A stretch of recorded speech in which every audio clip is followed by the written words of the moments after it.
Acho que tem um cerimonial aqui da OAB que vai entrar, se eu não me engano.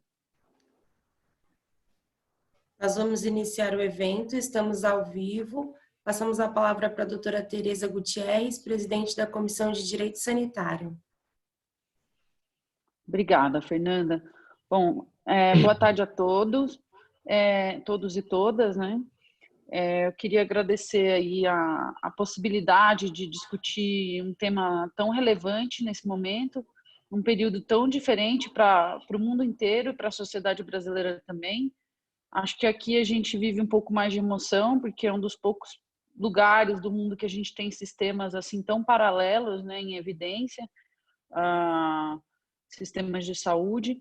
Então, eu vou começar com a participação dos convidados e vou falar um pouco sobre o Instituto da Requisição Administrativa aqui, do ponto de vista um pouco mais jurídico, e depois vou fazer algumas perguntas para os convidados, né? Então, estou apresentando os convidados em ordem alfabética aqui, então apresento a doutora Ana Maria Maric, é médica, né, graduada pela Universidade de São Paulo, mestre em administração de empresas pela GV, doutora em medicina também pela USP, né. Atua bastante na área de saúde coletiva, com ênfase em administração em saúde, e atua em temas relacionados à gestão em saúde, administração em saúde, planejamento e gestão de segurança. Dr. Henrique Neves, que é graduado em Direito, formado em Direito e com curso de extensão na Harvard Business School, diretor do Einstein desde 2006, foi vice-presidente da Shell Brasil, também foi presidente da Brasil Telecom e atualmente também, além de diretor do Einstein, é vice-presidente da Associação Nacional de Hospitais Privados.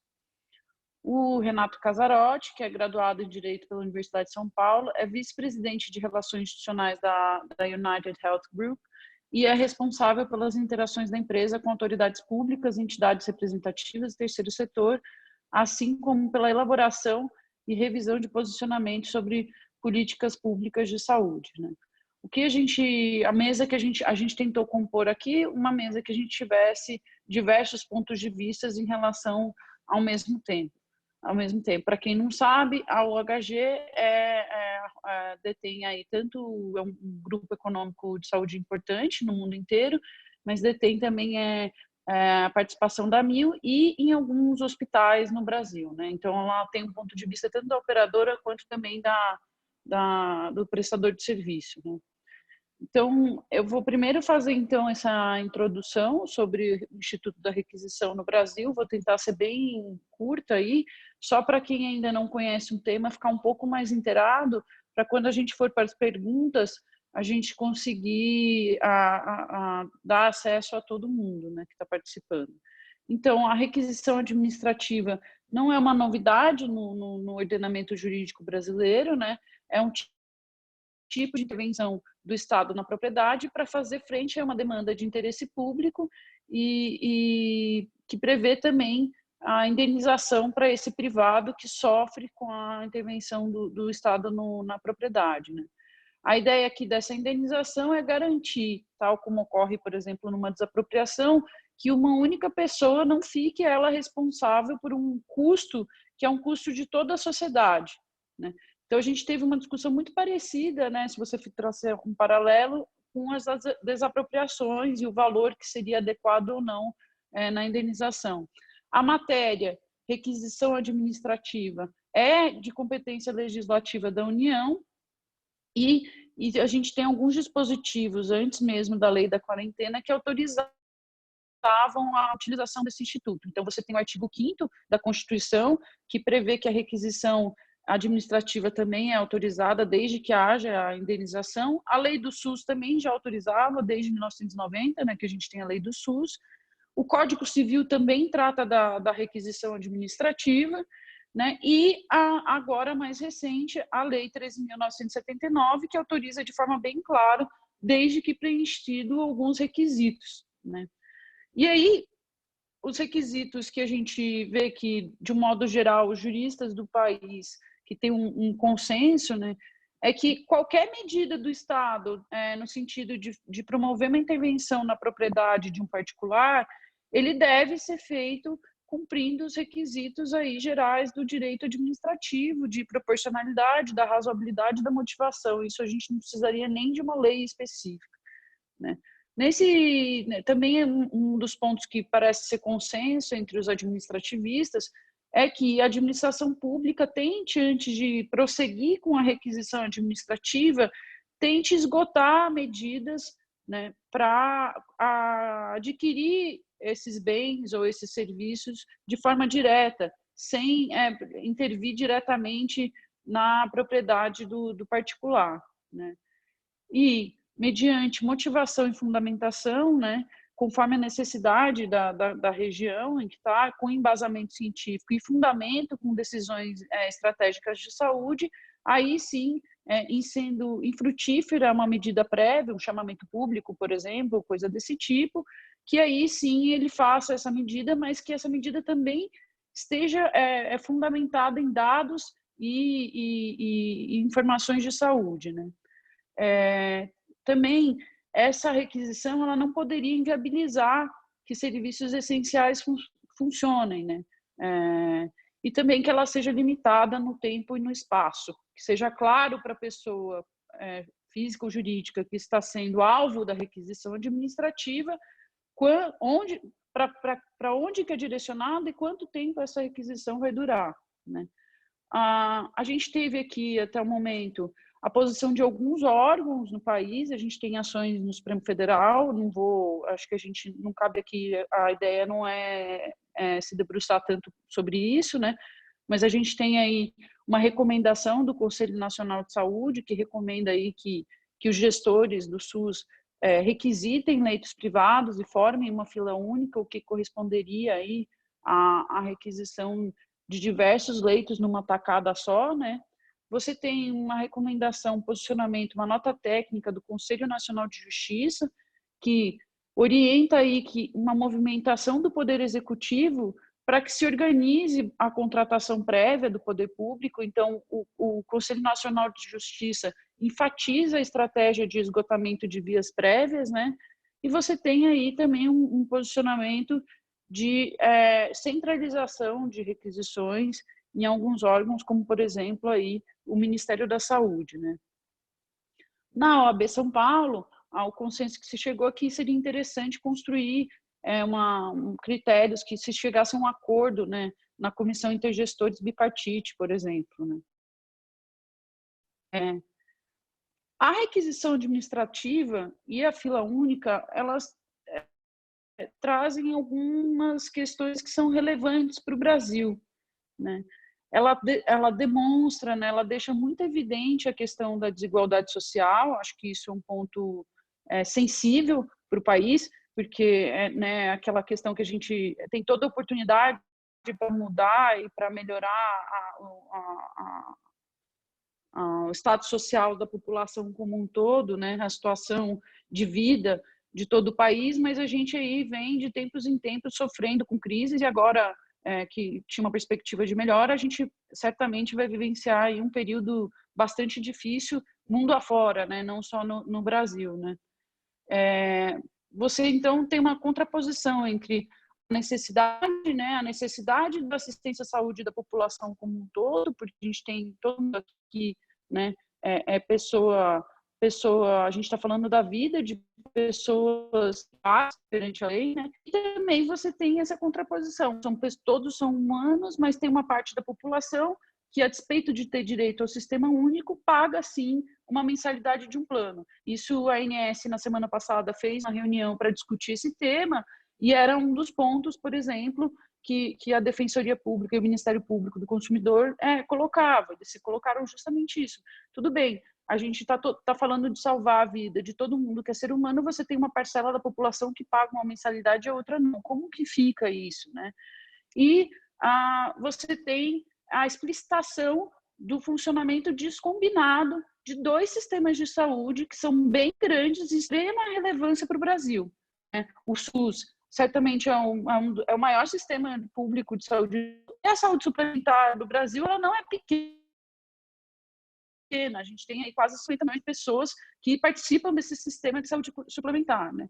Agora, se a gente pode tirar um aspecto positivo de toda essa discussão, é que há um consenso de que tem uma necessidade, né, pelo menos o que eu tenho escutado, né, da constituição de mecanismos de centralização de coletas de dados do sistema de saúde, né? Porque eu não vejo, e aí é lógico, acho que a professora, a Ana, vocês vão ter muito mais... vocês vão saber isso muito melhor do que eu, que vocês estão à frente de administração de instituições, né? A gente aqui está como jurídico. Então, o sucesso dessas requisições que a gente vê depende, sim, de uma inteligência de informação de dados e do uso, e o uso deste instituto da requisição sem uma análise desses dados pode ser, sim, catastrófico para todo o país. E, de novo, nessa reunião que se teve na semana passada, na Agência Nacional, com a participação de entidades que representam esses consumidores, isso ficou evidente, que essa falta de informação pode ser que a requisição passe a ser feita assim, encabeçada pelo judiciário e não pelo poder executivo, que é o que se pretende, né? E será que a gente está preparado? A gente tem tudo o que é necessário, então, para organizar e efetivamente fazer uma requisição em uma fila única? Quer dizer, a gente tem todos esses dados? Seria possível fazer isso nesse momento, né? Então, o que eu acho que eu queria só trazer esses pontos um pouco mais jurídicos. Acho que o tema é sensível, traz para a gente, sim, uma face que é uma face difícil para o país, que é de desigualdade social, que é um tema que a gente ainda não conseguiu passar por cima disso e efetivamente virar um país aí, de primeiro mundo, apesar da gente ser uma nação considerada relativamente rica, né? Então, eu só queria trazer essa ponderação dos aspectos jurídicos e vou direcionar as duas primeiras perguntas para a professora Ana Maria. Porque antes da gente começar a tratar do tema, eu gostaria muito de pedir para a professora para que ela explique para o público, né, como que funciona a estrutura e organização do SUS, que eu acho que tem bastante gente que não sabe, e como é feita essa organização de leitos normalmente, tá? Então, eu vou primeiro pedir para a gente começar assim, com esse esclarecimento, professora. Se a senhora puder, eu agradeço. Sim, senhora Tereza, doutora Tereza. Eu agradeço muito o convite, eu queria cumprimentar a OAB, porque se um tema é atual, hoje esse tema é esse. Quer dizer, hoje, dia 13 de maio, foram firmados alguns novos acordos entre os leitos, entre hospitais privados e a Secretaria Municipal de Saúde de São Paulo, por exemplo. Então, para falar um pouquinho do SUS, você já disse a coisa mais importante, que o SUS é um dos maiores sistemas de saúde públicos de caráter universal do mundo. Na verdade, é o maior. E ele ele tem como orçamento 9,4% do nosso PIB, o que não é tão longe dos 9,8% ou 10% do PIB que o Reino Unido, com o seu National Health Service, usa. Tem uma pequena diferença entre os dois, que o PIB inglês é bem maior que o nosso. Então, 10% de um PIBão é diferente de 10% de um PIB. Mas tá bom. Um dos problemas graves, porém, dessa história do orçamento da saúde, é que no nosso, o setor público responde por 45%, não mais que isso, de todo o orçamento. Então, quer dizer, destina-se ao setor público, destina-se aos 210 milhões de brasileiros, 45% desse orçamento. E destina-se a esses 210 milhões em termos de vigilância sanitária, vigilância epidemiológica, pesquisa, imunização, etc., etc., etc., e também assistência médica. Os outros 55%, eles são destinados ao setor privado. Mas não é tudo para assistência médica supletiva, é claro. A assistência médica supletiva, na verdade, nem é a maior parte desses 55%. O bolso do cidadão entra com uma porcentagem importante. O bolso do cidadão quer dizer remédio, fisioterapia e uma série de outros procedimentos que as pessoas optam por comprar para não ficar na fila do SUS ou não ficar na fila do convênio. E uma outra lembrança que acho que é cabível aqui é que, por exemplo, na classificação da OCDE, o nosso sistema de assistência, o nosso setor, na verdade, porque o Sistema Único de Saúde é um só, né, com 2 subsetores, um público e um privado, eu volto a isso em um segundo, segundo a classificação da OCDE, no Brasil, os seguros de saúde ou as operadoras, os planos de saúde são comprados de maneira voluntária. Existem países onde é obrigatório que o cidadão compre um plano privado. No Brasil, não. No Brasil, compra o plano privado quem quer, ou, dependendo de como você olha para o assunto, quem não quer ficar dependendo exclusivamente do SUS.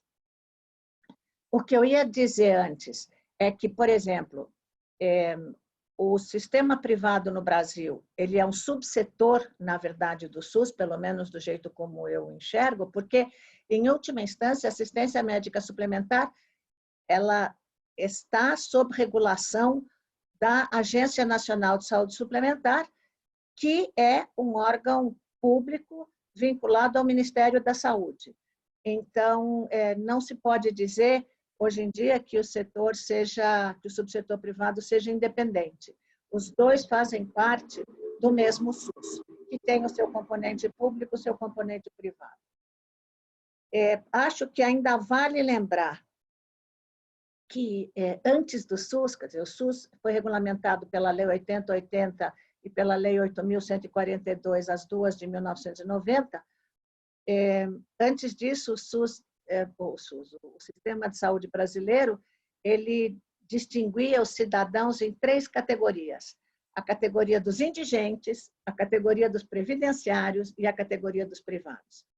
Quer dizer, os planos de saúde privados começaram na década de 1950, em função, por exemplo, da industrialização do país, principalmente aqui na região metropolitana da região metropolitana da Grande São Paulo, quer dizer, Santos, por um lado, com a Unimed, e o ABCD com as grandes indústrias que começaram a se instalar ali nos anos 1950 e 1960.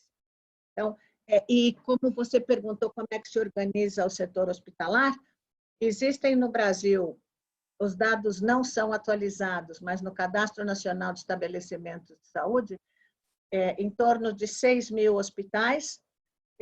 Esses 6.000 hospitais se dividem em públicos, privados com finalidade lucrativa e privados sem finalidade lucrativa, vulgo os filantrópicos. Esses filantrópicos, entre eles, têm um programa especial chamado PROAD, que privilegia os chamados hospitais de excelência.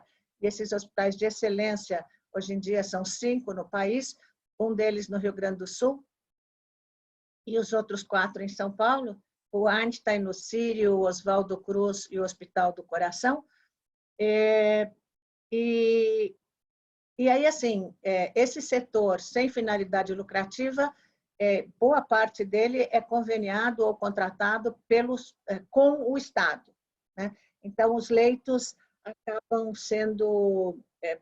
boa parte dos leitos consegue ser utilizado pelo setor público a priori. Até existem contratos, e contrato significa eu topo que use. Os hospitais que estão no PROAD, eles trabalham com outro modelo. Em vez de trabalhar com a cessão de leitos para o SUS ou com contratação de leitos para o SUS, eles trabalham com outros programas de desenvolvimento institucional, como formação de pessoal, telemedicina e outras atividades.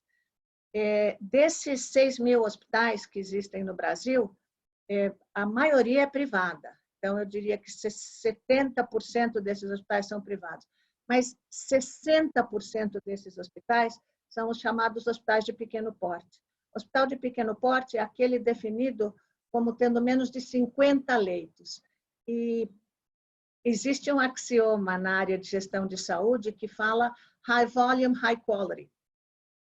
E nenhum serviço que tem abaixo de 50 leitos consegue ter high volume, a menos que faça parte de uma rede. E aí vale o número de leitos da rede. Então, os hospitais de pequeno porte no Brasil, que são o grosso da nossa rede hospitalar, eles têm baixa complexidade e eles têm baixa eficiência e baixa eficácia. Então, por exemplo, é o tipo de hospital onde não dá para ter leito de UTI, exceto que estejamos falando de hospitais super, hiper especializados. Mas a grande maioria deles não o é. A grande maioria dos hospitais de pequeno porte está em municípios de pequeno porte. E, portanto, é uma rede hospitalar, tanto do setor público quanto do setor privado, que não é resolutiva. Por outro lado, hoje, de novo, em 2020, a gente observa que muitos desses hospitais de pequeno porte foram objeto de fusões e aquisições, os privados, claro, no sentido de passarem a integrar algumas redes maiores, eventualmente de subespecialidades, como, por exemplo, em oftalmo, otorrino, ou coisa parecida. Mas, sob o ponto de vista de complexidade, eles não têm o que se convenciona chamar de escala. Eles não têm condição de fazer, de ser eficientes nem em termos de escala, nem em termos de escopo. Quer dizer, existe um hospital, por exemplo, de pequeno porte no Canadá, o Shouldice, que é super, hiper especializado em hérnia. Então, é um hospital centro de referência para o mundo em relação a cirurgias de hérnia. Mas, no Brasil, exceto o Centrinho de Fissuras Lábio-Palatinas de Bauru, a maioria dos hospitais de pequeno porte não tem essa característica de ser muito especializado. Eu tentei falar do SUS em 5 minutos, espero ter sido da organização dos hospitais no Brasil em 5 minutos, talvez 7, espero ter sido suficiente.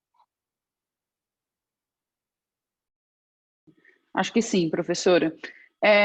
A gente, antes de agendar esse webinar, obviamente eu gostaria muito de ter diversidade, né, de posicionamentos aí, e a gente conversou privadamente e ficou evidente, né, que há um posicionamento seu bastante favorável, né, à constituição de uma fila, né, e eu questiono como que isso aconteceria, né, como que isso se daria? Tem insumo, né, material, técnico e pessoal, inclusive, suficiente para o poder público viabilizar essa organização de leitos, né, técnico, pessoal, material e informação também, dado, né?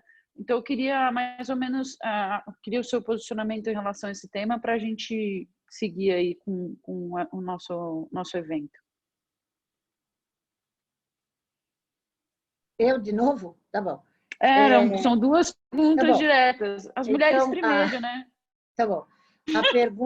A questão dos insumos. Bom, primeiro a questão que eu acho mais importante, que é a da força de trabalho. Então, é muito comum no Brasil as mesmas pessoas trabalharem no setor público e no setor privado. Não necessariamente os profissionais, mesmo de nível universitário, terem um nível muito elevado de formação e não dá, principalmente no caso de terapia intensiva, não dá para improvisar. Então, se o SUS, por exemplo, trabalha com isso, o Henrique só pode concordar comigo.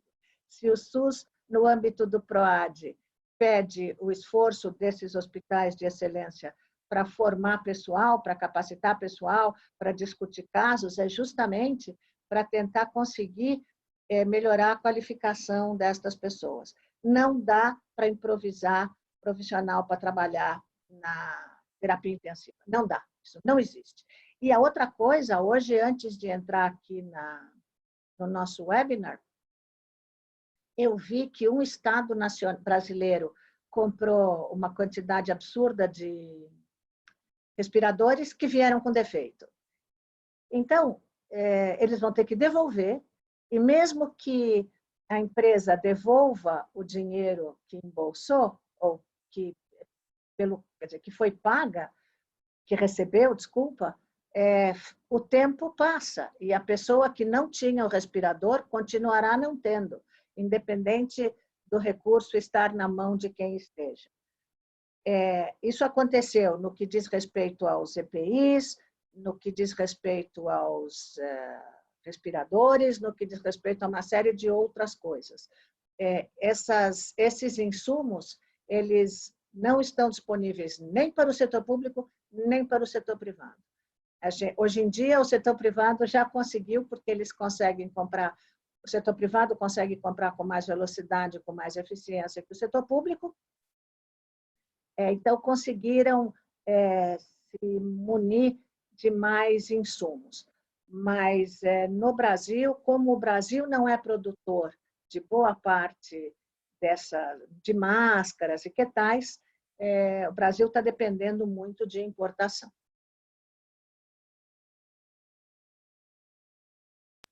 Mas a fila única propriamente dita, professora, a fila única, tá bom. Então, a fila única é o seguinte, não dá para você pensar numa fila única nacional do Oiapoque ao Chuí. Não faz o menor sentido você pensar numa coisa dessa, porque você não tem como transportar os pacientes entre o Oiapoque e o Chuí. Na verdade, quando a gente fala em fila única, a gente está discutindo regulação. E quando a gente está discutindo regulação, o que nós estamos falando é a quantidade, que é uma das funções inalienáveis do Estado, estamos discutindo quem vai ter acesso a que recurso. Então, por exemplo, existe em São Paulo a CROSS, que é a Central de Regulação de Serviços de Saúde. A CROSS, ela é quem visualiza todos os leitos disponíveis num determinado momento e diz para onde que paciente pode ir, consegue ir ou coisa parecida. Então, a fila única não é que o povo vai sair loucamente requisitando os leitos, que o Estado vai sair loucamente requisitando os leitos do setor privado.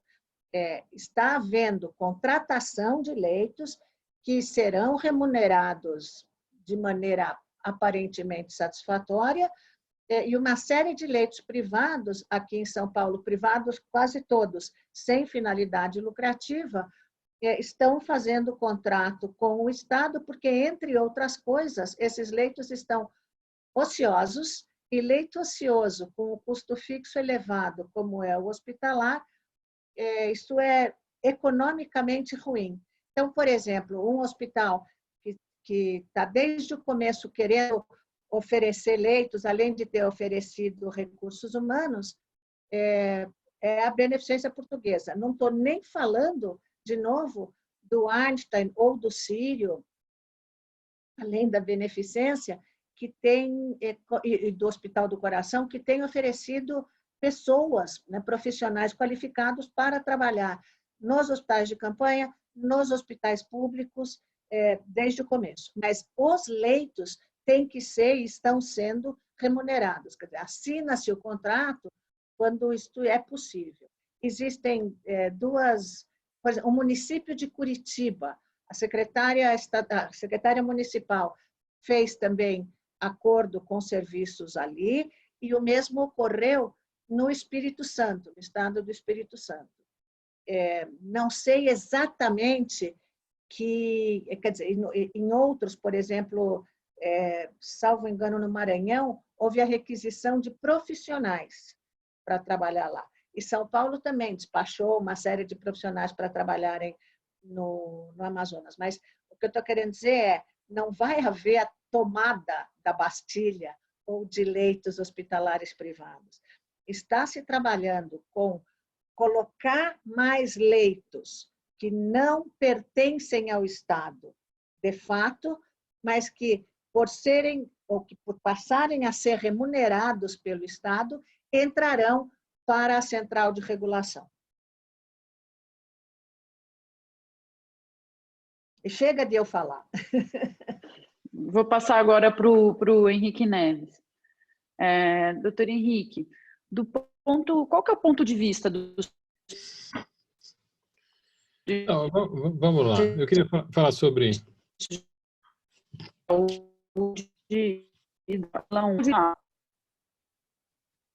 Pode falar, doutor. Posso repetir, Tereza? Acho que...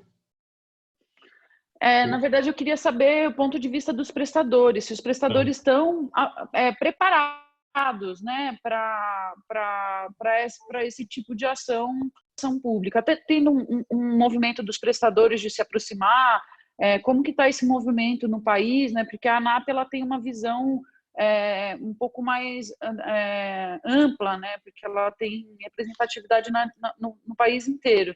Então, eu queria saber do ponto de vista da administração pública, dos prestadores de serviço, está tendo um movimento de aproximação? Os prestadores de serviços estão preparados para isso? Isso é mais fácil para quem já presta serviço para o SUS e para quem não presta? Como que é essa diferença também? Então, Tereza, assim, eu queria começar a falar um pouco sobre a requisição, e a requisição não é um instrumento medieval, né? É um instrumento que se perde na noite dos tempos, né?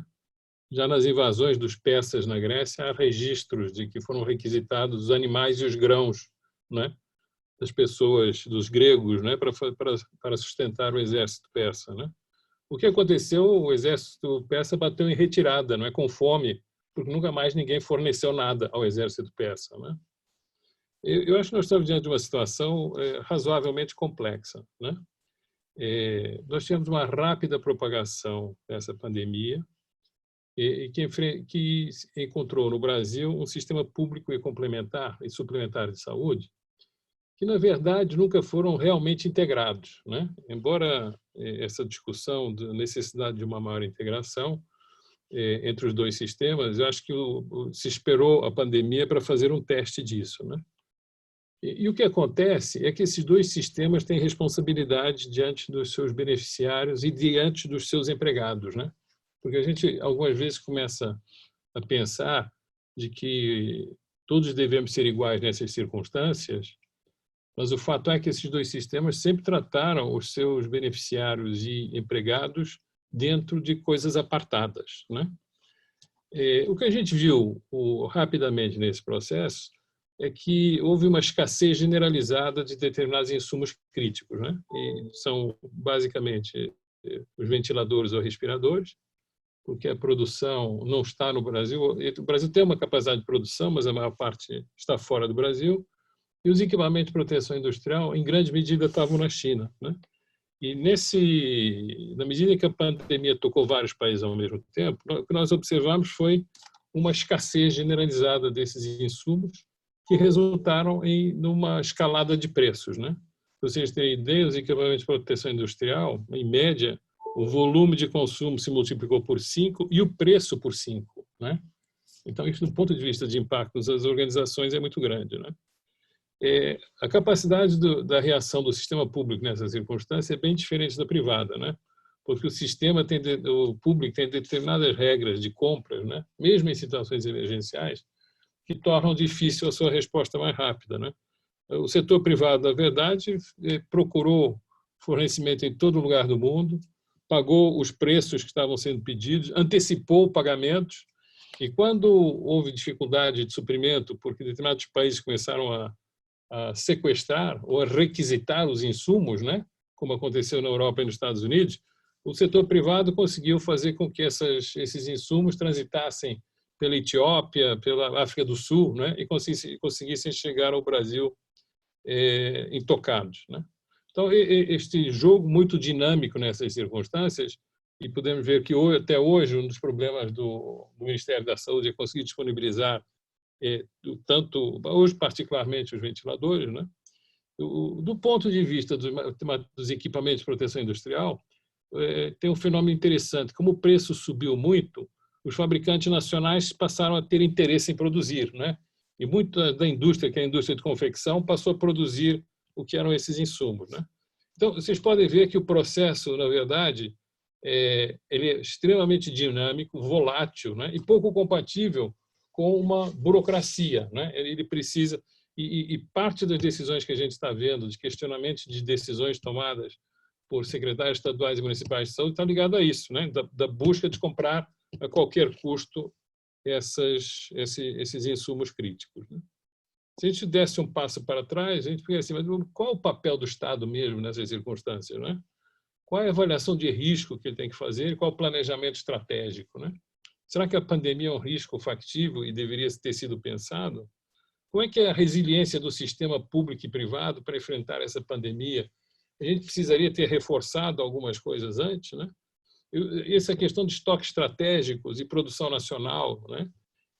Enfim, e planos de contingência, né? O que aconteceu, na verdade, é que nós entramos nesse processo extremamente complexo e sem qualquer reflexão a priori de quais seriam as respostas que poderiam ter sido dadas, né? E aí aparece a requisição e a fila única como uma panaceia para esse assunto, né? Então, assim, a fila única, eu sempre peço às pessoas que me definam a fila única, e eu acho que a Ana Maria Malik fez efetivamente uma definição que me parece a mais razoável, né? Já existe um mecanismo, que é um mecanismo de regulação. Esse mecanismo é tradicional nos estados e municípios, né? Ele funciona muito bem no município de São Paulo e tem dificuldades, né? Tem dificuldades no sentido de que nem todas as informações necessárias sobre o paciente estão disponíveis, nem todas as informações sobre os leitos estão disponíveis também no tempo oportuno, né? Então, o casamento dessa oferta e demanda ela é complexa. Então, a ideia é que alguém tem uma fila única, ou que está todo mundo por ordem cronológica, ou que é suscetível de ser os pacientes serem priorizados instantaneamente em função dos seus agravos, isto não há uma possibilidade no sistema, isso não existe, né? Quer dizer, o que existe efetivamente é a possibilidade que o Estado e o município têm de regular com base nos pacientes que têm e nas informações de leitos disponíveis, né? Eu acho que a solução que foi feita em São Paulo é melhor, de fato. O município de São Paulo fez negociações, começou pelo setor filantrópico, porque legalmente ele tem que esgotar, né? Tem que esgotar o público, depois ele passa para o filantrópico e depois ele poderá contratar os privados, né? E fez contratação de leitos privados. Por uma questão curiosa, os hospitais privados sofreram uma perda de receita muito grande a partir de meados de abril, né? Em função de uma percepção de risco por parte dos pacientes, como de medidas regulatórias tomadas de uma forma um pouco apressada, sinalizaram de que os procedimentos eletivos deveriam ser descontinuados. E os hospitais sofreram uma enorme perda de receita, né? Que traz impactos agora a partir de maio nos seus fluxos financeiros, né? Então, eles têm capacidade, essa capacidade pode ser ofertada, ela foi negociada e os preços estão sendo acertados com muita tranquilidade, né? Só falar um pouco sobre a requisição de leitos, né? Como e quando aplicar. Requisição de leitos tem que encontrar uma situação de oferta e demanda desequilibrada numa região ou num local, né? Então, assim, não é uma medida genérica para um estado, não é uma medida localizada, né, naquela região, quando se defronta com essa circunstância. Deve-se pressupor que haverá um esgotamento do sistema público, né, e deve haver, e há tempo, sempre uma negociação prévia entre o público e o privado, né? A requisição como tomada de um ativo não funciona nessas circunstâncias, simplesmente porque um leito, não se requisita um leito, né? Você requisita um sistema produtivo, né? Então, você requisita, na verdade, são as pessoas, os equipamentos, os EPIs, equipamento de proteção industrial, os insumos, e todo esse fluxo tem que ser mantido, né? Então, não adianta requisitar e dizer, eu, mano militar, agora quero este leito. Não, há todo um sistema produtivo que tem que continuar funcionando, e se não houver as condições adequadas, basta tocar e requisitar para deixar de existir, né? Então, acho que eram essas as considerações que eu queria fazer, né? E tornar claro que eu acho que o que aconteceu em São Paulo e o que aconteceu em outros municípios do país demonstra que é absolutamente factível organizar os recursos que estão disponíveis de uma forma mais inteligente do que a requisição. Muito bom, doutor Henrique, muito obrigada. Excelente fala, obrigada mesmo. Vou passar agora para o Renato Casarotti, né? E aí eu vou pedir para ele pincelar também num ponto que é em relação, e aí é mais relacionado à saúde suplementar, mas eu também vou pedir desde já para ele trazer um pouco a experiência, né, do grupo, que tem representação tanto no Rio de Janeiro quanto no estado de São Paulo. E acho que são experiências bastante distintas, né? Pelo menos o que eu estou convivendo no escritório é que são posturas do poder público bastante diferenciadas também, né? Você tem um estado de São Paulo em que a administração pública chama o particular, conversa, né, e toma, né, uma decisão, e no Rio de Janeiro, que pelo menos a minha experiência lá no escritório, é de uma omissão, uma grande omissão da administração pública, assim, pelo menos é o que eu estou vendo um pouco mais de longe, né, não estou dentro da organização, mas é o que eu estou sentindo no meu dia a dia aqui. Então, além de tratar dessa experiência, eu vou pedir também para que você fale da questão das operadoras verticalizadas, né?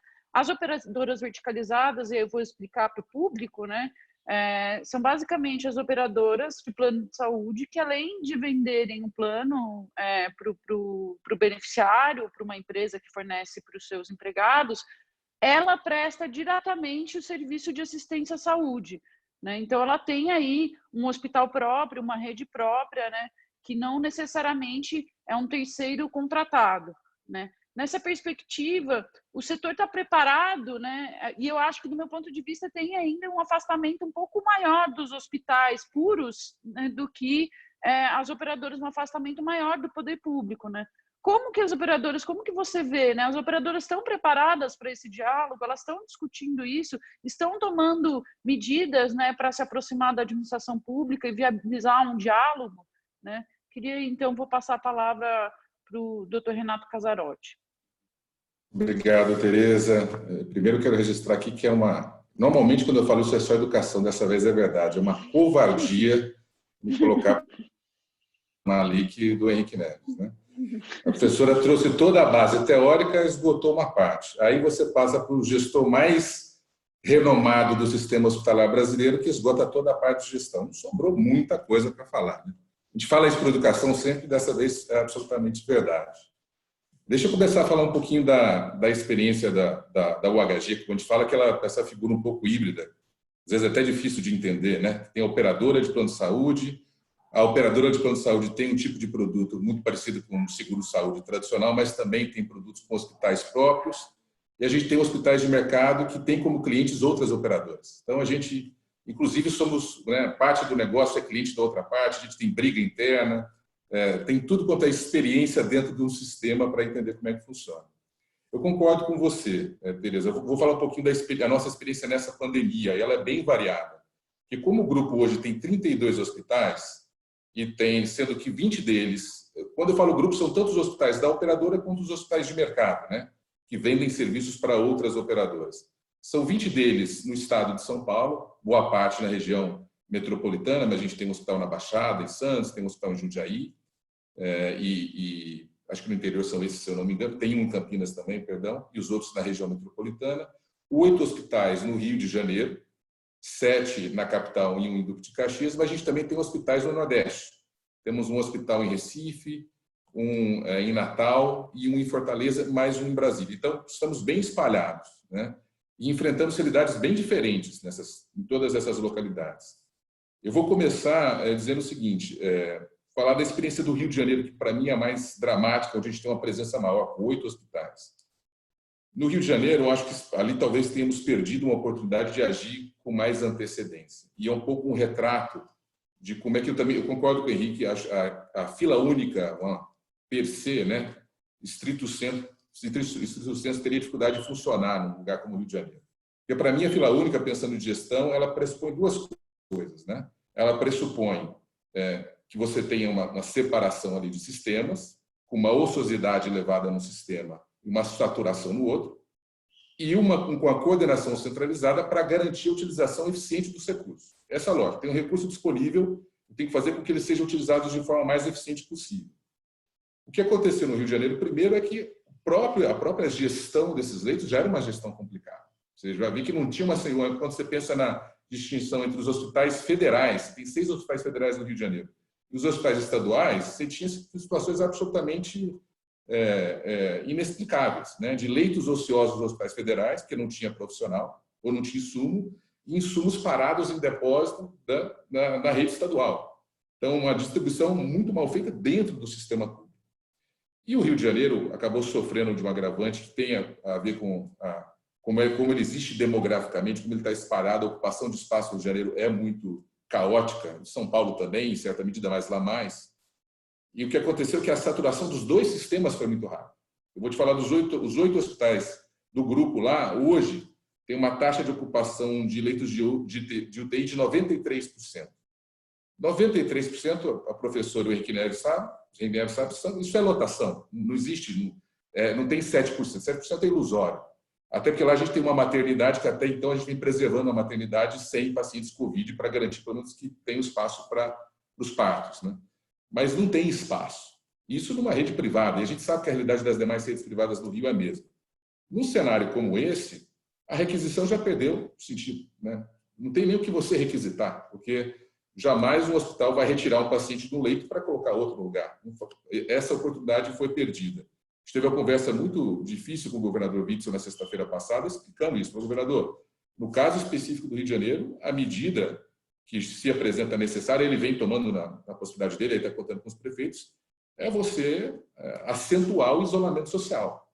Não existe capacidade de expansão de leito. Houve muita, o setor privado ajudou bastante, a Rede Dora abriu lá 2 hospitais de campanha junto com operadoras, nós juntamente com eles e a Rede Ímpar ativamos 108 leitos de um hospital filantrópico, o Hospital São Francisco na Tijuca, as doações as mais diversas, a gente doou 5 milhões de máscaras lá para o governo do estado do Rio de Janeiro, mas até nesse ponto, uma doação que a gente fez está esperando espaço na armazenagem do estado para poder fazer a entrega. Então, o meu medo num sistema como esse de fila única é você, como o setor público ou algumas gestões públicas não são particularmente conhecidas pela eficiência, seja pelas amarras burocráticas, seja por um problema crônico de eficiência mesmo de gestão, para mim, você centralizar todos os leitos, a tendência que você tem de não resolver, como disse o Henrique, não resolve um sistema, você ainda atrapalha o funcionamento do outro, que é significativo. Ainda que seja de uma minoria, mas como você falou, uma minoria de 50 milhões de brasileiros, né? Quando a gente fala minoria, pensa num universo menor, né? Muita gente. Qual a diferença disso para São Paulo? Eu acho que São Paulo adotou, eu sei que vai desagradar muitas pessoas, a gente tem medidas polêmicas, rodízio expandido, tem para todos os gostos. Eu tenho todos os tipos de pessoas dentro da família. Sou do interior de Minas, eu tenho desde os mais à direita do interior até colegas de faculdade, então a conversa ela é bem plural. Mas na minha avaliação pessoal e do grupo, as medidas de isolamento social de São Paulo foram importantes. Ainda que elas não tenham sido no patamar que era necessário, elas ajudaram bastante. E, no caso de São Paulo, o governo, tanto o governo estadual quanto o governo municipal, se anteciparam essa questão. Então, assim, antes de haver uma saturação completa dos hospitais públicos, já existe uma base de leitos privados contratados, disponíveis para atender essas pessoas. E aí, para reforçar o ponto levantado pela professora, além dos filantrópicos, daqueles que já trabalham com o SUS, eu posso falar que não é segredo, a gente está em tratativas, estamos negociando um contrato com a Prefeitura Municipal de São Paulo, e a conversa foi excelente, porque nós temos vários hospitais de São Paulo, acordamos com eles que a forma melhor de trabalhar seria a gente remanejar pacientes entre os nossos hospitais e concentrar a oferta num único hospital para eles. Falar, isso funciona melhor, do ponto de vista de regulação, é melhor do que você ter isso espalhado pela cidade, né? Melhor dedicar mais leitos num hospital único, preferencialmente numa região que já não tenha disponibilidade de leitos tradicionalmente. Então, a conversa tem sido muito positiva. O valor, e aí, professora, o Henrique pode atestar, ele não vai cobrir os custos, a gente sabe disso, até porque são patamares diferentes. Então, o valor de R$ 2.100 é acima do valor já reajustado no SUS de R$ 1.600, fica muito abaixo do valor normal de um custo de um hospital privado, principalmente na região metropolitana de São Paulo. No interior, talvez. Mas, professora, e aí, sinceramente, nem vale a pena entrar nessa discussão. É a conversa que a gente teve com o prefeito. A ideia não é essa. A ideia aqui não... E é até importante que se registre isso. Não é lucrar com o leito, mas também é importante que se seja honesto para dizer o seguinte, olha, não é um valor que cobre os custos. Isso revela um outro problema crônico de subfinanciamento do sistema público, do setor público. Mas esse é o debate para outro dia, tão relevante quanto. Mas, nesse momento, é o momento de apoiar. E São Paulo tomou as medidas necessárias com a antecedência necessária e fez essa transição de uma forma muito mais suave. E aí o terceiro cenário que eu quero descrever para você é o cenário do Nordeste, que aí já é o cenário de caos social. Aí não tem fila única, não tem requisição, o cenário é de caos social. A gente, num dos hospitais, e até para não causar qualquer tipo de embaraço, eu não vou falar de qual, mas um dos hospitais a gente fez uma contratação de 5 leitos de UTI. O que acontece? Foi feita a contratação, o valor 5. A gente tem um hospital lá só, professora, eu tinha 15 leitos desse hospital, cedemos 5 dos 15. O que acabou acontecendo nesse hospital? Pelo caos social que se registra nos estados do Nordeste, a regulação já não é feita. Na prática, o que tem acontecido é que os pacientes chegam na porta do hospital, direto, e você interna, né? Tem os 5 leitos, outros leitos também, você trata do mesmo jeito. O que a gente percebe ali é que perdeu-se o controle da gestão do sistema hospitalar, porque lá você também já está numa situação de lotação completa dos hospitais privados, dos públicos. Ali a situação já, infelizmente, já está muito além do que pode ser gerenciado, né? Então, se eu posso defender um modelo... E as soluções são variadas. A professora citou Curitiba. Vou dar um exemplo de outra solução que a gente encontrou no grupo. Nós tínhamos 3 hospitais fechados, por uma questão de demanda mesmo, né? Hospitais que tinham sido fechados, não havia demanda, a gente fechou, no prazo curto, um hospital em Santos, um hospital em Sumaré, que fica na região de Campinas, e um hospital em Curitiba. Quando houve começo da pandemia, logo os primeiros relatos e tal, já depois da aprovação da lei lá de emergência de saúde pública, nós procuramos as prefeituras desses 3 municípios e, na largada, de uma forma mais célere possível, falar: olha, a melhor forma da gente trabalhar é o seguinte: eu não tenho o recurso para ativar aí, mas eu tenho uma estrutura física parada, pronta, instalação de gases medicinais, tudo pronto. Vocês estão pensando em montar um hospital de campanha? Estamos. Ao invés de montar um hospital de campanha, pegue essa estrutura, a gente cedeu em comodato até o final do ano, e podendo ser prorrogado até o final da pandemia, pega essa estrutura, monta o hospital de campanha nessa estrutura. O de Santos já está funcionando, com 140 leitos. E para lá é extremamente necessário. A gente tem um hospital em Santos, que é o Ana Costa, que tem 56 leitos de UTI, totalmente ocupados. Então a situação na Baixada está muito parecida com a situação da capital, né? Já tem um nível de saturação grande. Em Sumaré, cedemos o hospital. A situação em Campinas ainda é bem melhor. Campinas, Jundiaí, está no nível mais baixo. A gente já cedeu, eles já instalaram 20 leitos e, se houver necessidade, ampliarão essa ocupação. E em Curitiba fizemos a mesma coisa. Curitiba foi até engraçado, né? Eu falei com a secretária Márcia Russulac, que é uma secretária excelente, tentou atropelar toda a burocracia, que até para fazer um comodato com a prefeitura, vocês não têm ideia da burocracia que é.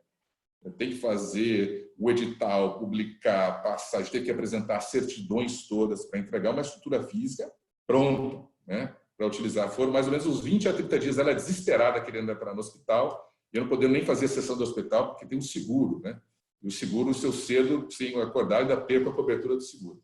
Mas deu certo. Mas eu lembro que na ligação para ela falou: não, mas fica tranquilo, aqui a gente não vai requisitar leito nenhum. Eu falei: não é requisição não, secretária, é uma oferta. Ela adorou a solução, já fez, implementou. Então, a gente vem procurando soluções diferentes para tentar ajudar. E soluções criativas, né, Tereza? A última que eu vou mencionar para não ser o chato, não ficar fazendo propaganda da empresa que eu trabalho, apesar de ser parte, foi uma proposta que nos foi trazida super interessante de uma rede de costureiras chamada Rede Asta. As comunidades, tanto de São Paulo quanto do Rio de Janeiro, fabricando. Não são os EPIs de padrão cirúrgico, não é para ser utilizado em UTI, nem nada disso, não é máscara N95, mas são dadas em serviços de triagem e, eventualmente, até para a população geral, como no Rio de Janeiro agora. E aí fizemos a gente contratou a produção de 400 mil máscaras eventais. Elas é o home office na comunidade. Quem fala que não tem home office na comunidade tem também. E depois essas máscaras são doadas para o serviço público.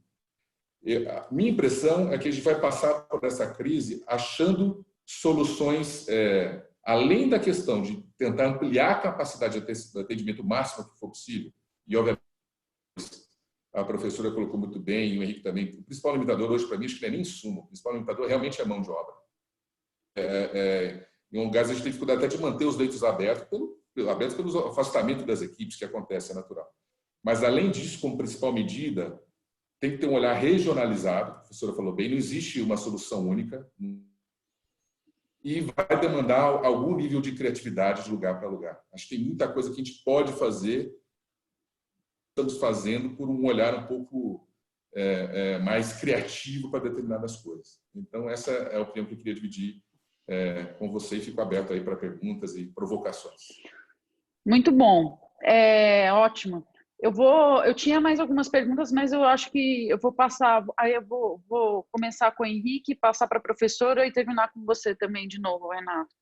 Eu acho que de tudo isso, eu gostaria para a gente já caminhar aí para um encerramento, vou pedir para a gente ser um pouco breve, uns 2 minutos cada um aí, na medida do possível.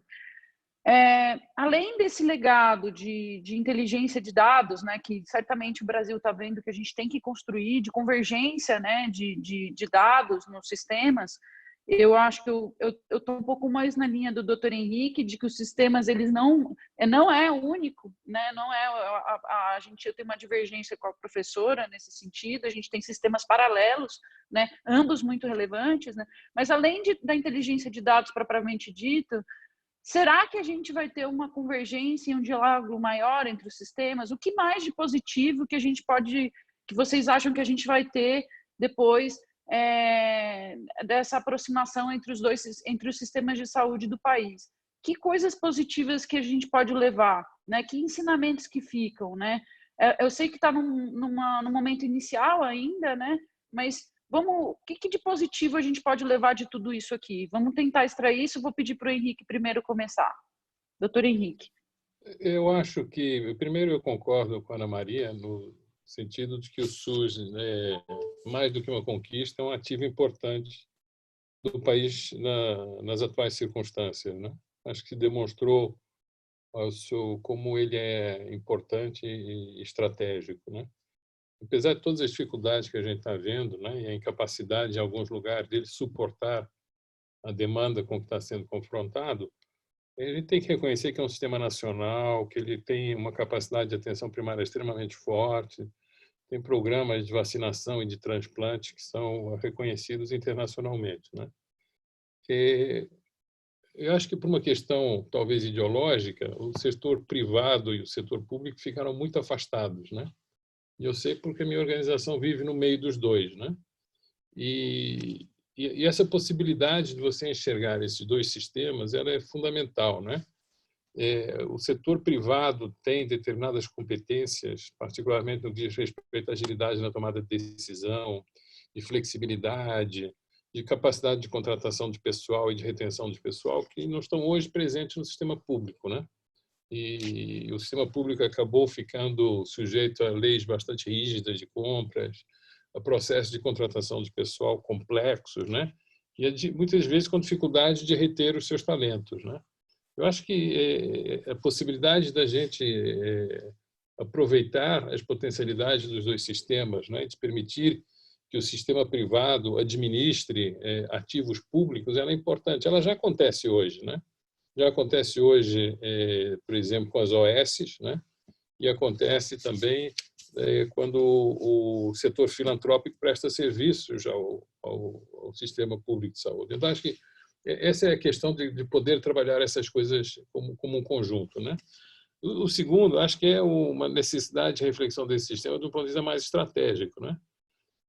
Se ele tem sido importante nessa pandemia, eu acho que quando olharmos em retrospecto, veremos que a contribuição dele foi fundamental, que se ele não existisse teria sido muito pior. Eu acho que olhar onde é que estão as debilidades desse sistema, não é? Quer dizer, a capacidade, essa questão o inglês chama do surge, que é do pico, né? Como é que a gente atende quando as necessidades atingem um determinado pico? Como é que a gente cria um sistema mais resiliente, né? E não é uma questão trivial, porque isso pode envolver imobilização de recursos, né? Dizer o seguinte, eu vou manter uma reserva estratégica, eu vou manter determinadas coisas, ao invés de importar material, eu vou fazer no Brasil, eu vou criar barreiras alfandegárias, porque isso é importante para o país, né? Então, assim, esta reflexão de como é que a gente cria um sistema que é mais comum, né? Que é mais integrado e que ele consegue ser mais resiliente em circunstâncias extremas, eu acho que essa reflexão é importante, né? Eu acho que, honestamente, que do ponto de vista do papel do Estado, essa reflexão estratégica é fundamental, né? Não é que o privado não possa fazer. Eu certamente não consigo fazer uma reflexão estratégica sobre o sistema de saúde brasileiro, né? O Estado está posicionado, né, de tal forma que ele consegue enxergar esses interesses todos e as necessidades todas, né? Então, onde estão os riscos? Quais são? Onde é que estão as fragilidades do sistema? Como é que eu vou construindo mais resiliência para dentro do sistema? Se tiver estoques estratégicos, os estoques estratégicos vão ser do Estado ou vou obrigar os privados a manter uma parte deles? Se manter uma parte, como é que eles vão ser compensados por isso, né? Como é que eu estimulo uma produção nacional, né, que possa responder numa situação como essa, né? Onde é que estão as contingências que eu vou colocar dentro do sistema? Então, assim, eu acho que o momento que a gente está atravessando, né, que é com todos os riscos, as incertezas, os desafios que a gente consegue enxergar ou não pela frente, vai deixar um legado, né, de como é que nós, como sociedade, queremos robustecer esse sistema, né? Ou vamos querer que continue desse jeito, né? De que a gente um Estado que não consegue tomar as decisões, né, estratégicas com relação ao sistema, e que, de alguma forma, fica uma impressão de que ele poderia ter feito mais, né? Então, assim, eu acho que essas circunstâncias vão trazer uma reflexão bastante grande sobre a natureza e a estrutura desse sistema. Ótimo, doutor Henrique, muito obrigada. Vou passar agora a palavra para a doutora Ana Maria Malik, para dar, então, o que a gente consegue tirar de positivo de tudo isso, né? Além, lógico, aí eu acho que é consenso, estou pressupondo que há um consenso entre todo mundo aqui, pelo menos com todo mundo que eu converso, tem esse consenso dessa necessidade de alguma forma de integração de dados, né? Pelo menos, né? Então, doutora, vou passar a palavra. Tereza, eu acho que essa sua pergunta é oportuna, porque ela talvez tente obrigar as pessoas a olharem para o que está acontecendo com uma luz positiva, né? Então, assim, eu acho que tem. Sempre tento fazer isso na vida. Né? Então, tá bom. Mas, então, assim, tem a visão muito otimista, que eu de vez em quando tenho, é que as pessoas sairão deste momento mais solidárias, talvez, e mais envolvidas com o sistema de saúde. Pelo menos aqui em São Paulo, a gente tem visto uma mudança importante no papel da população. Quer dizer, o governo falou, fica em casa, e as pessoas estão ficando em casa. Está falando, a máscara é importante não só para proteger você, mas também para proteger o outro. E as pessoas estão usando máscara. Então, eu posso estar sendo otimista demais. Eu não sei se isso vai ser só no curtíssimo prazo ou vai continuar. Porque, por exemplo, no Japão, volta e meia, as pessoas estão de máscara na rua e faz tempo. Eventualmente, quando alguém está com gripe, já sai de máscara, que é para proteger o outro. Então, talvez a gente aprenda este tipo de comportamento. A outra coisa é que a impressão que eu tenho, de fato, é que o setor público está conseguindo conversar melhor com o setor privado, mesmo com o setor privado com finalidade lucrativa. Então, o que o Renato contou da UHG é um exemplo, o que a Redditor está fazendo no Rio de Janeiro é um outro exemplo, etc. Porque com os sem finalidade lucrativa, notadamente os filantrópicos, uma das definições de filantrópico que o professor Bresser Pereira sempre falou é que são os bens públicos não estatais, mas assim, talvez com este momento tão conturbado, os dois lados talvez consigam olhar para o outro com menos desconfiança. Não é nem com mais confiança, é com menos desconfiança, porque até o momento, como o Henrique mencionou, da questão ideológica, né? Então, sempre o que o outro vai fazer para aprontar comigo. Então, a impressão que eu tenho é que isto pode vir a diminuir, podemos vir a ser parceiros. A questão não é amigo e inimigo, porque amigo e inimigo é outra coisa. Aliado ou parceiro é uma coisa muito mais circunstancial. E aí as causas ou os momentos obrigam a que as pessoas mudem as suas circunstâncias.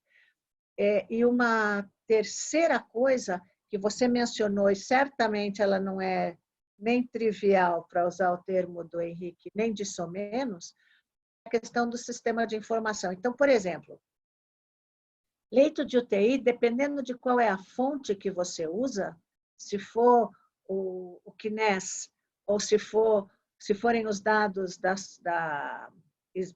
Sociedade Brasileira de Medicina Intensiva, da Associação Brasileira de Medicina Intensiva, são diferentes. Então, precisaria haver uma consolidação desses dados. Isto é muito importante, porque tomar decisão por impulso, lamento informar, mas não dá certo. Não dá certo se a gente discute impulso ou opinião no que diz respeito ao orçamento, no que diz respeito à capacidade instalada. E a outra coisa, que eu acho que o Henrique também mencionou, que tem a ver com o futuro. Quer dizer, havia sinais de que poderia chegar esta coisa aqui no Brasil. A coisa chegou e talvez tenhamos demorado um pouco para tomar as decisões cabíveis. E a última coisa é que talvez isto venha a mudar um pouco o modelo de governança no âmbito do SUS, porque o modelo atual, em que cada nível do sistema fala uma coisa, isso fica muito complicado, porque a população, no fim, fica perdida sem saber o que fazer. Desculpem, meninos, mas a Tereza e eu somos meninas, e este exemplo tem mais a ver conosco, mas, assim, houve uma determinação federal de que salão de beleza, vulgo salão de cabeleireiro, virou serviço essencial. Essencial para quem, cara pálida? Né? Então, dependendo do município, pode ou não pode, mas esse tipo de coisa não pode ser tão discrepante. Não estou nem discutindo a utilização de medicamento, porque a utilização de medicamento, eu lamento informar, mas é uma coisa bastante técnica. Eu não gostaria que um civil, por mais idoso ou hipocondríaco que seja, a gente já teve um ministro da Saúde no Brasil que se dizia hipocondríaco e que ele já podia, mas ele falava isso brincando, que ele podia prescrever. Eu prefiro que seja um profissional de saúde, um médico ou um enfermeiro, que faça prescrições para mim. Então, eu acho que a gente começa, talvez, a achar importante levar mais a sério como lidar com a vida humana. E, finalmente, desculpa, saúde não é independente da economia. Os dois têm que andar juntos. Saúde é desenvolvimento econômico. Desenvolvimento econômico é saúde. Ótimo, professora. Aí agora eu vou deixar de novo o Renato, que já está acostumado a ficar em situações difíceis, né? Depois de falar depois do doutor Henrique e da professora Ana. E depois disso eu quero fazer um consolidado assim desses pontos positivos para a gente tentar sempre, na medida do possível, olhar para frente, né? E para a construção, uma perspectiva construtiva sempre, na medida do possível. Com certeza, Tereza. Agora vai dar aquele gostinho do filme que tinha que ter acabado agora, sabe? Vai andar um pouquinho mais, aí perdemos o final ideal para o filme com a fala da professora Maria. Mas tudo bem. Vou fazer dois registros, que é um pouco para ilustrar o que o Henrique e a professora trouxeram. Acho que o primeiro ponto o Henrique trouxe um ponto interessante. A gente, como é uma empresa controlada por uma multinacional americana, com presença em outros países, né, e bem ocupa uma área considerável aqui do Brasil, várias regiões, a gente tinha aquela crença firme nas cadeias globais de produção, né? No on time in full, a ideia de estoques reduzidos para reduzir o custo da operação, uma busca profunda de eficiência. De novo, funcionou bastante na prática durante muito tempo. Mas essa lógica global de fornecimento, né, como se fosse uma linha de produção segmentada por país, ela só funciona num regime absolutamente harmonioso de comércio internacional e de organismos multilaterais que funcionem plenamente. Quando acontece aquele regime, como a gente diz lá em Uberaba, em Minas Gerais, de farinha pouca, meu pirão primeiro, aí não tem cadeia global que, né, sustente. Aí para de exportar, trava aqui, a China não manda para os Estados Unidos, que não manda para o Brasil. Então, assim, repensar esse ponto é fundamental, pensando do ponto de vista de cadeia produtiva de saúde. Né?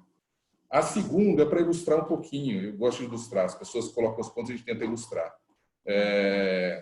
A professora falou da redução da desconfiança entre o setor privado e o setor público. Eu vou dar um caso aqui para ilustrar a redução dessa desconfiança. Durante essa pandemia, foi a primeira vez que nós, como o HG e a MIL, em última instância, sentamos para conversar com a Fiocruz. Então, foi interessante essa conversa remota, né, por videoconferência, de uma entidade de renome internacional, não só no Brasil, mas internacional, com histórico de serviços prestados à sociedade brasileira, mas é uma das fontes do sanitarismo brasileiro, né? Com uma empresa que tem um plano de saúde, que representa, né, ali é bem emblemático como saúde suplementar. E a conversa foi excelente, foi muito, muito bacana ver você quebrar barreiras e poder avançar, e o resultado prático disso, a gente convenceu um aporte feito pelos Estados Unidos, né, pelo HG dos Estados Unidos, de 7,5 milhões de reais para a Fiocruz, sendo 6 milhões para aquisição de testes destinados a profissionais de saúde e 1,5 milhão para comprar cestas básicas e kits de higiene, porque quem conhece a Fiocruz sabe que o Castelinho fica ali num cinturão de favelas do Rio de Janeiro, uma região muito sofrida e, obviamente, muito exposta nesse momento. E a terceira e última provocação, pegando o gancho de dados, e pode parecer que não tem a ver com o sistema público, mas tem muito a ver com o setor público, me corrigindo aqui, né, do nosso sistema único, e também com o setor privado. Eu acho que a pandemia vai trazer uma outra discussão, que agora ela entrou meio a forceps, e eu estou curioso para ver como é que vai ser depois da pandemia. Uma palavrinha mágica que, Tereza, já fica o gancho para a sua próxima live, próximo webinar, chamado telemedicina. Como é que será o mundo no Brasil pós-pandemia? Agora que a telemedicina meio que entrou a forceps, não deu mais para segurar, ela caminhou. Como é que vai ser a reação das pessoas a esse acesso por meio eletrônico? Como é que vão ser as plataformas? Vai funcionar? Não vai funcionar? Os sistemas próprios das operadoras, agora você já tem reembolso de consulta por telemedicina. Como é que funciona a coordenação do cuidado? E lembrando que a telemedicina, a gente tem experiência, eu vou fazer uma analogia aqui que é bem tosca, e os médicos, os profissionais, como civil, vão me matar, inclusive a professora. Ela tem uma outra coisa que ela não pode ser perdida. Além de dar o acesso, ela se mostrou hábil para contornar os problemas de mobilidade, né? Porque a telemedicina sempre foi muito ligada a regiões remotas. É uma forma de prover acesso para os indígenas, acesso para os rincões do interior. As pessoas esquecem que transitar na cidade de São Paulo também não é brincadeira. Então, a forma como ela endereça a mobilidade é interessante. E a outra discussão de telemedicina profunda, e aí já para a OAB também, é qual o papel da telemedicina na coleta de dados. A gente percebe quando você pensa em aplicativo de motorista, por exemplo. A imensidão de dados que é gerado com aquilo. Como é que funciona? Qual o uso que você dá desses dados? E, obviamente, como é que você protege os dados dos profissionais de saúde e dos pacientes nessa discussão. Mas é outra discussão apaixonante. Essa eu acho que a nossa classe médica meio que empurrou com a barriga isso durante, você sabe, a Teresa acompanha, a professora Nice fala o Henrique, essa discussão ela foi meio que empurrada com a barriga durante algum tempo, a gente ficou um pouco atrasado comparado com outros países, mas agora aquela dúvida, agora que ela veio, como é que vai ser pós-pandemia? Você sabe que juridicamente, após a pandemia, ela volta a ser proibida, né, a teleconsulta. Será que vai, não vai, como é que vai funcionar? Esse debate é outro debate interessante. Eu sei que eu acabei me infiltrando aqui. Eu não vou resistir, a Tereza vai ter que me deixar falar sobre esse assunto, né? Eu também. Pode falar.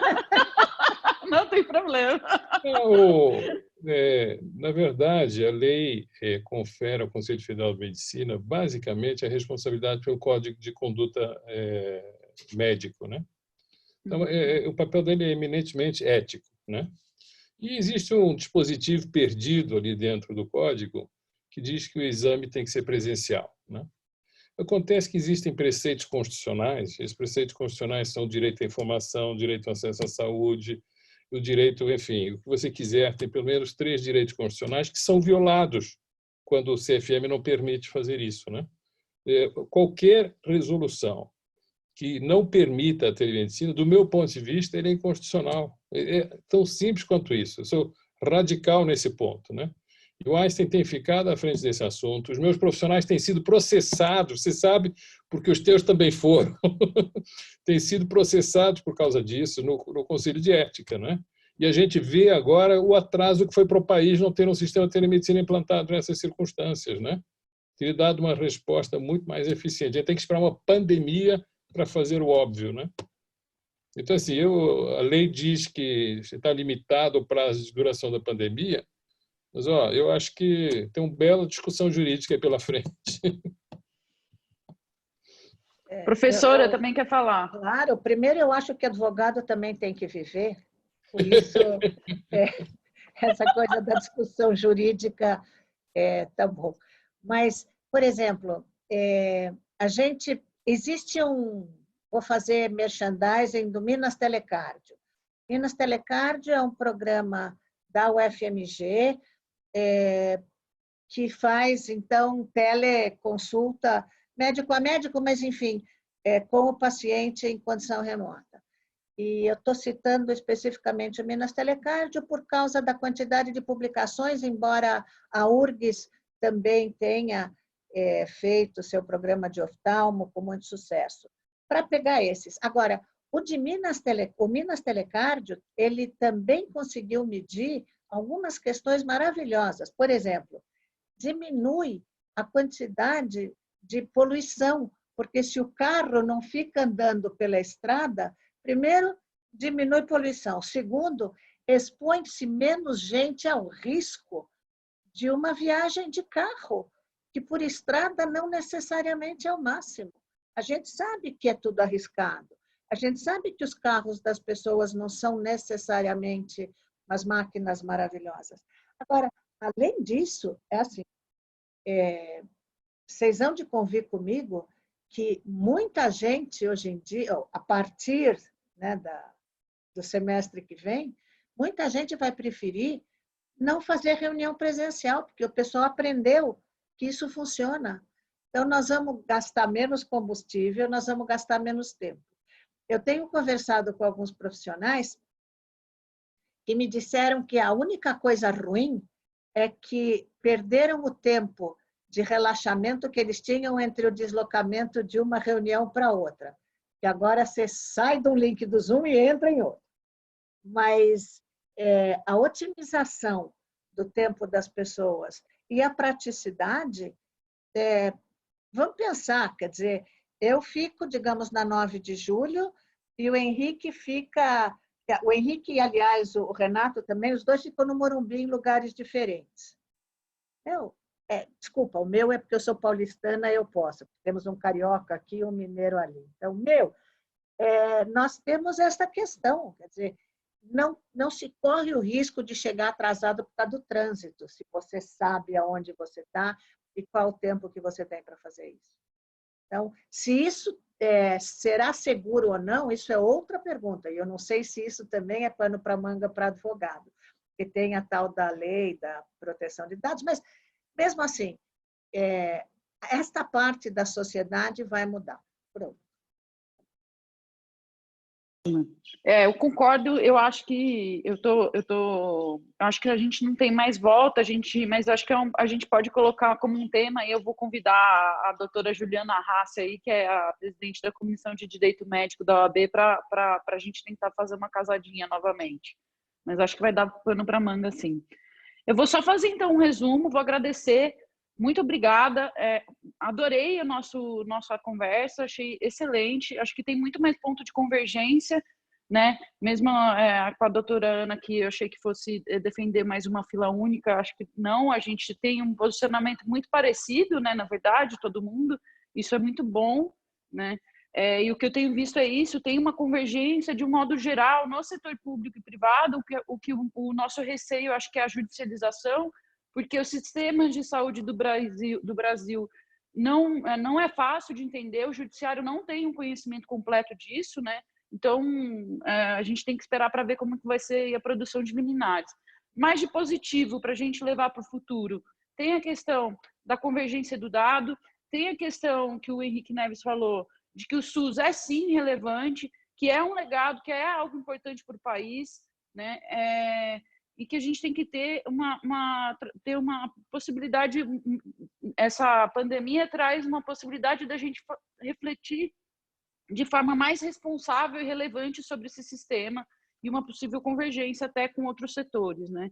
A doutora Ana disse aí de um reconhecimento até da população em relação a esse sistema, uma solidariedade em cumprimento de normas e tudo mais, que isso também é um legado, porque não era uma prática da sociedade brasileira, por exemplo, usar máscara ou ficar confinado, então tem esse legado desse reconhecimento do SUS também, né? Uma aproximação entre público e privado, que também foi um ponto relevante destacado pelo Casarotti, né? O sistema de informação e algo que, do meu ponto de vista, a telemedicina, que o Casarotti também falou, né? Se repensar também alguns pontos da cadeia de saúde, mas que também, que o Renato Casarotti falou, mas que linka muito com o que a professora Ana falou, que do meu ponto de vista, uma questão de extrema importância e urgente, que é a questão da governança no Sistema Único de Saúde. Efetivamente, se a gente não repensar a forma de governança do sistema, acho difícil a gente conseguir formalizar essa aproximação, né? Então, são legados positivos, a aproximação entre público e privado, certamente o que mais positivo tem, é a primeira vez que a gente vê tanta aproximação, e a telemedicina, por óbvio, também veio para ficar, concordo com o doutor Henrique, a gente tem subsídio suficiente aí para questionar qualquer medida restritiva aí no futuro, né? Acho que a gente pode deixar a pandemia e a fila única, as requisições, colocarem a cabeça no travesseiro, e acho que daqui a um tempo a gente pode voltar a conversar de novo sobre isso. Agradeço imensamente, acho que foi extremamente rico, e muito obrigada a todos, viu? Até a próxima. Eu que agradeço a oportunidade de encontrar os amiguinhos de sempre, né? Obrigado, agora, o que eu mais gostei é professora. assim, Henrique, Renato e professora. Essa parte eu achei o máximo. Isso é hábito de aluno, isso é hábito de aluno. Tá bom. Prazer, Doutor muito Henrique, obrigado, professora. Obrigado, Henrique, um prazer. Doutor Henrique, está fechado o seu microfone. Um abraço para vocês, ok? Obrigado pela oportunidade. Obrigado. Tchau. Um abraço. Tchau. Tá bom.